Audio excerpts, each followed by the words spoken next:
Wow, the 2026 British Grand Prix was just at an absolute boiling point today. We are jumping right into this explainer because honestly, nothing could have prepared us for the sheer chaos, the absolute carnage, and a totally ruthless tactical masterclass from Ferrari at Silverstone. We're going to break down this race like a thrilling three-act sports drama. We've got a shocking start, a brutal midfield war of attrition, and a totally nail-biting finish in front of the biggest crowd in Silverstone history. Okay, let's get right to it. So, Act I kicks off with the ultimate ambush. Just listen to this call. It's a Ferrari 1-2. The pole sitter just did not get away. I mean, picture being Kimi Antonelli. Sitting on pole, your heart is absolutely pounding, and then the worst-case scenario strikes instantly. He just bogged down, and in a total flash, he was mugged off the line. Not by one car, but by two. Charles Leclerc surged into the lead from the front row, and Lewis Hamilton capitalized right behind him.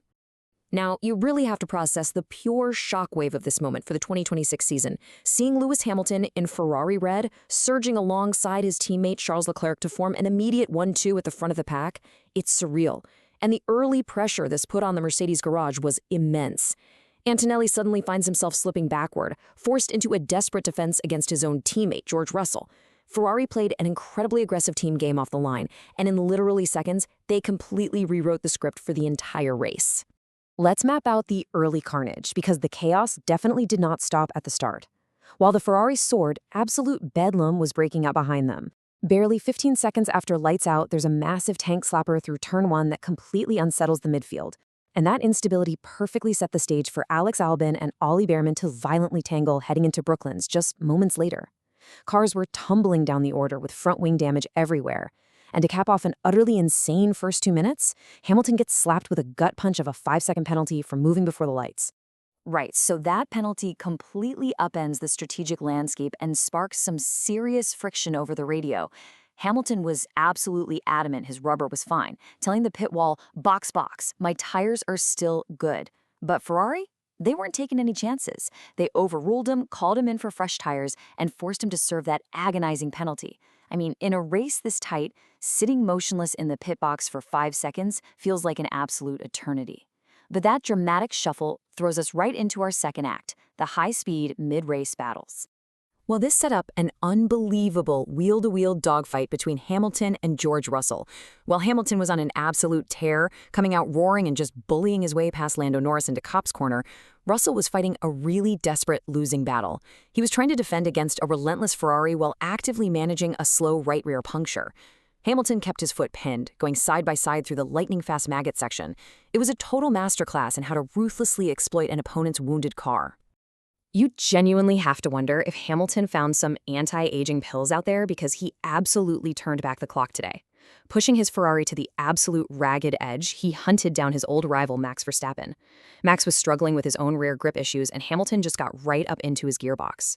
Making a really decisive move down the Wellington Straight, he fought tooth and nail to reclaim third position.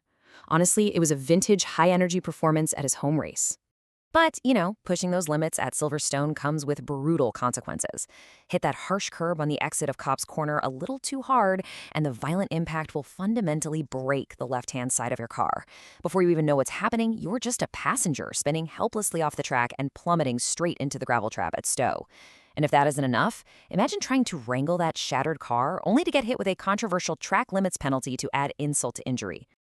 You could actually hear the sheer disbelief in Verstappen's radio call when exactly that happened to him.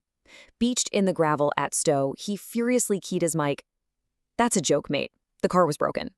It was the final nail in the coffin for his British Grand Prix, abruptly ending a fight for victory that looked so incredibly promising just a week ago in Austria.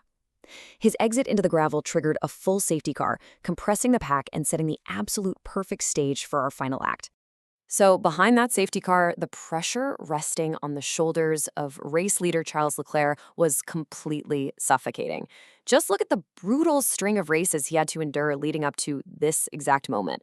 From crashing twice at his home race in Monaco to suffering a baffling lack of pace in Austria, the narrative was really turning against him. People in the paddock were genuinely starting to ask if his magic was fading, right when Ferrari needed him the most. But amidst a highly confusing finish, where the safety car was seemingly pulled in only to be immediately redeployed, Leclerc kept his absolute cool. Navigating those restarts with the entire pack breathing down his neck, He responded to every single critic with a firm, undeniable answer, crossing the line to secure his 9th career victory in Formula One. When the pressure was at its absolute highest, he didn't blink.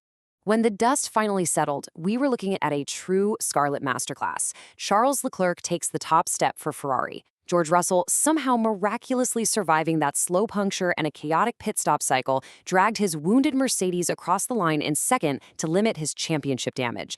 And right there in third, Lewis Hamilton climbs back onto the podium at Silverstone. Ferrari bookended the top three, rewarding the largest crowd in British Grand Prix history with a spectacular finish. Which brings us to one massive question to wrap up this explainer. Hamilton just turned back the clock with a vintage, aggressive drive, and Leclerc found absolute redemption after a nightmare month. Together, they executed a devastating ambush off the line and completely commanded the pace. So, I leave you with this. Is this phenomenal Ferrari 1-3 finish just a fleeting flash in the pan? Or is the rest of the grid utterly unprepared for a new, dominant normal in 2026? Definitely something to think about as we look ahead to the next race.